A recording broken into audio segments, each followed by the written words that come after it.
everyone? Welcome in today. We're going to go through our first mock draft of the season on the channel. I've been releasing them as shorts this year so far, and today I decided to go ahead and let's explain some of the picks here. So the Tennessee Titans are on the board at number 1. We're going to go with quarterback to them, and to me, it's Cam Ward. I think that's who they'd go after. I don't see them going after Shador.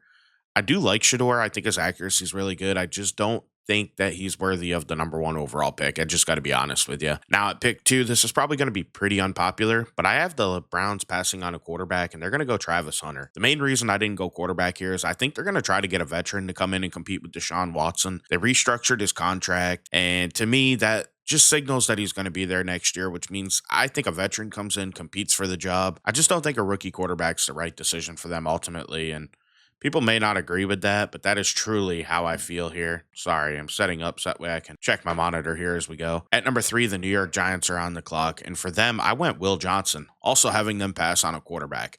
This is going to be a really unpopular opinion here, but the Giants need a veteran quarterback. At the end of the day, I think they go after a guy like Justin Fields to come in and compete and be their starter. The main reason I say that is because when you look at how the Giants could have picked last year in the draft, they passed on J.J. McCarthy, they passed on Michael Penix, they passed on Bo Nix. Shador Sanders is kind of like them. He's more in their cluster than he is a Jaden Daniels cluster. And Jaden Daniels is who they really wanted. So to me, if Cam Ward was there, the Giants jump all over Cam Ward. But because it's Shador, they're going to pass, and I'm going to assume they maybe go like Justin Fields in free agency. Not popular, but Shador's not their style of quarterback, so I think they're going to pass on him. At pick 4, the New England Patriots are on the clock. We're all expecting this to probably be Mike Vrabel getting hired here, but until we know, we can't be certain what direction this team's going to go. However, for me, it's Abdul Carter, the edge out of Penn State. Athletic freak, man. He is awesome.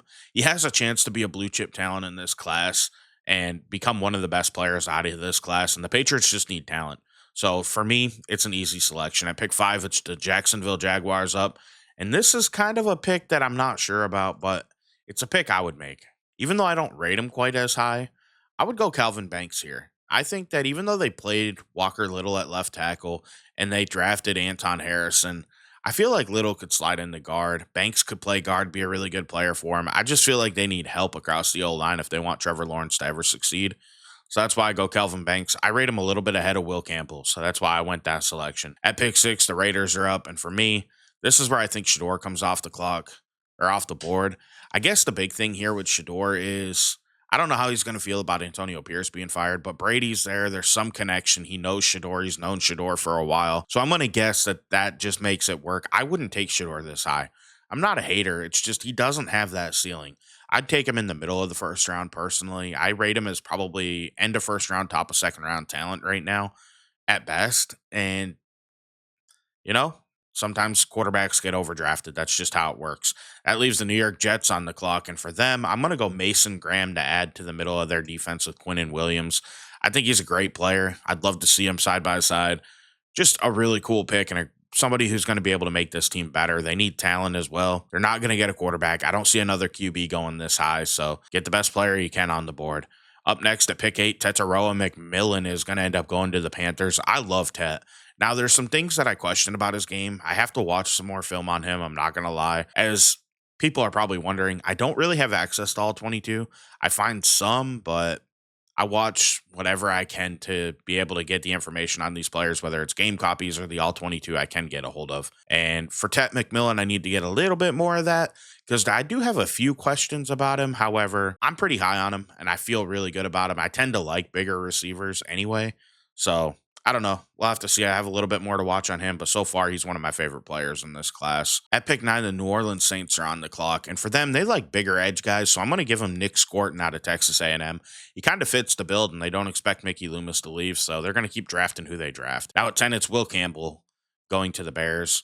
I think that they just need O-line help. He's probably not going to play tackle in the NFL. He might be able to hold up there, but I think they need a guard anyway, so just play him at guard and move on. At pick 11, it depends on how he comes back from injury, but I got Josh Simmons out of Ohio State going to the 49ers. I think they need to prepare for a future without Trent Williams, and overall their O-line needs to improve. Josh Simmons is the best available offensive lineman, so that's why I plugged him in there.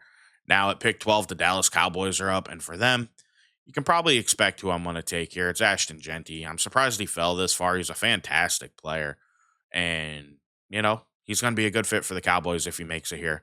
At pick 13, the Miami Dolphins are going to go ahead and take O-line help as well, and it's going to be Ursary here out of Minnesota. I've watched 2 of his games. He seems pretty good. Now, I watched a great game and a bad game. The bad game worries me a little bit, but like I said, I'm well aware that you have to watch more than 2 games of a guy, and I'm going to get into more of them, but how I try to do it is I try to watch like 35 guys that I expect to maybe be in the first round based on, PFF and all these other tools that you have out there. And then I try to get 2 games of them in, and then I try to go from there and watch more. And right now I'm in my rewatch of a lot of these guys to add. If I can get the 4 games, I'm pretty happy, and then I start going further than that in the class. And I'm hoping to be able to do that. But right now, this is where I stand. And as more players start to move up the board, I'm going to watch them later on as well. Next up is the Indianapolis Colts at 14. And for them, people don't love this pick, but I'm putting Colston Loveland there. I really like Colston Loveland. I think he's an athletic. He's more of a flex tight end than what he is an inline tight end. But I think that that's kind of what the Colts need. They don't need an inline guy. They need somebody who's going to be able to help Anthony Richardson in the pass game. And I think he'll be able to do that. Tyler Warren's a fantastic player. I could see Warren easily going here, but for now, I'm going with Loveland. At pick 15, the Atlanta Falcons are up. And for them, I'm going Jalen Walker. I could see Walker go higher. He's a really good player, and he's somebody that, the Falcons couldn't go wrong adding him to the middle of their defense. Arizona at pick 16, they go a tackle here. And this one is one that people are probably not going to love, but I'm going to give him Cam Williams out of Texas. He's an athletic freak. He played right tackle for him. He's a guy that has long arms. He has all the intangibles that you're looking for. So to me, it makes sense that Arizona would go after him. They can move on from Jonah Williams, and they could plug and play him at right tackle and let him develop. I think it'd be a great pickup. At pick 17, the Cincinnati Bengals are going to go Malachi Starks. They need some safety help on this team. They need secondary help in general, in my opinion. And I like Malachi Starks, so to me, it makes the most sense to play him or to pick him and plug him into the defense. I pick 18. It's going to be the Seattle Seahawks going Kenneth Grant out of not Miami. He's out of Michigan. I was about to say Miami. Kenneth Grant's a great player. I could see him go a little bit higher. I could see him go a little bit lower, but I really like Kenneth Grant, pick 18. I think that's a good slot for him. At 19, the Houston Texans are up with, and this one here is another one that I don't know people are going to love. But I personally really, really like TJ Sanders. And for me, I just think he'd be a good get for them. And that's who we're going to give him. I'm going to put TJ Sanders here to the Houston Texans. At pick 20, you got the Denver Broncos up, and this is where Tyler Warren comes off the board. He's just too good to still be available, and I don't see the Broncos passing up on him if he's here. So, great pickup. He's going to be an excellent tight end in the NFL, in my opinion. At pick 21, the Tampa Bay Buccaneers are on the board, and this is a pick I'm not a big fan of. I don't really love Mykel Williams from what I've seen, and to be honest, I've only watched 1 game of his, but I didn't love what I've seen. People are higher on him, though, so I went ahead and plugged him in here. Tampa needs an edge rusher, and that's who I put in.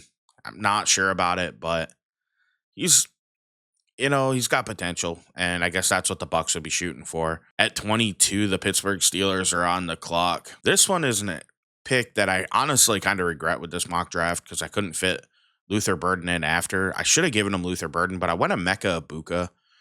Even though I think Luther Burden's a more juiced up slot option, so it would make more sense to go Burden. I went Egbuka, and this is where I kind of screwed up the mock draft, in my opinion.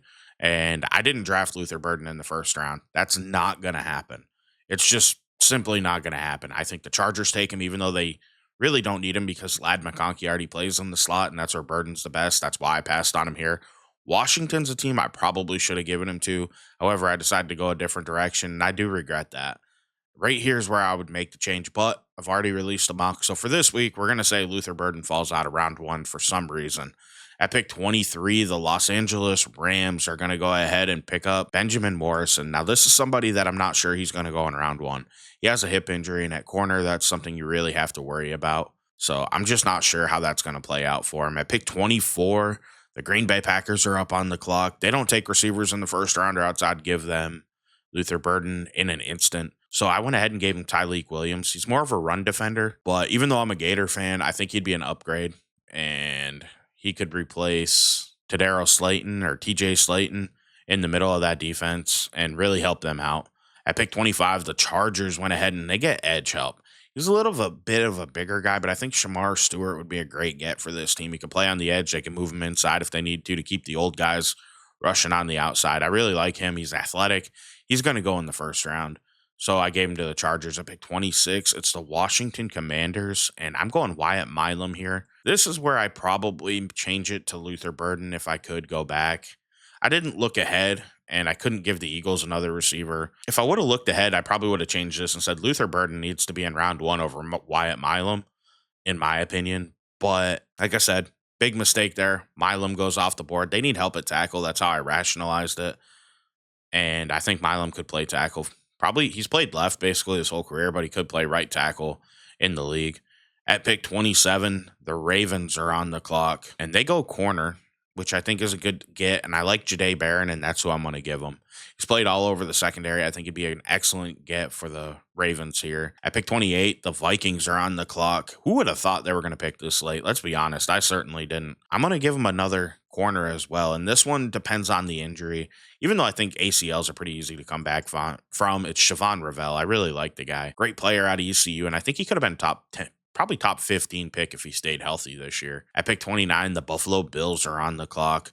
Walter Nolan's going to be the selection here. He's somebody that I think could go up even higher in this, but you don't really know because he just hasn't been as good as people expected. Really good in the run game, though, which is nice, and that'll help the Bills out. I almost gave them Luther Burden as well at receiver, to be fully honest, and I decided I just need to get Walter Nolan in here. Like I said, big mistake, but Nolan's the pick here. At pick 30, the Ravens are going to go ahead and take James Pierce. I realize I'm not as high on him as a lot of people. He's athletic, and I'm sure he's going to move up boards. There's just, every time I watch, so I do judge it based on I watch games, and then I go back and rewatch games and focus on players. James Pierce never popped for me, and I watched a lot of Tennessee games this year. He was good, but he never stood out where I was like, dang, that dude's taking over. I just don't see the super high hype right now. Like I said, I'm going to rewatch games though and actually focus on him. He's somebody I haven't watched yet. I'll fully admit, like completely. I've watched 2 games of his. I have 2 more to watch, and we'll see. Like I said, we'll see. I'm just not as high on him right now. At pick 31, the Chiefs are on the board, and this is another spot I almost put Luther Burden. And for me, how I ended up rationalizing it is, last year, they went ahead and took Xavier Worthy. So I went with Omarion Hampton, the second best player on the board. And I agree that with this board, he would be number 2 for me as well behind Burden. However, the Chiefs kind of go BPA, so I could see him picking Burden. But with investing a first-round pick in Worthy last year, a second-round pick in Rashee Rice the year before that, I just see them going maybe Omarion Hampton because he's a really good player. At pick 32 in the final pick of the first round, the Detroit Lions are on the clock.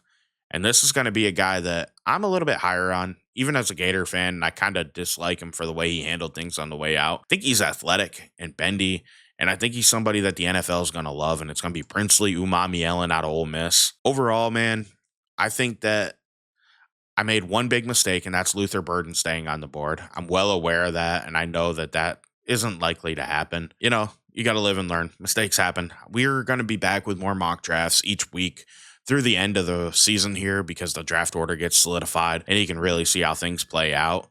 And then after that, we're going to do mocks and we're going to keep going. And I'm pretty much certain that Luther Burden's going to be a first round pick and I won't make this mistake again. I can guarantee that. But guys, I want to thank you for watching.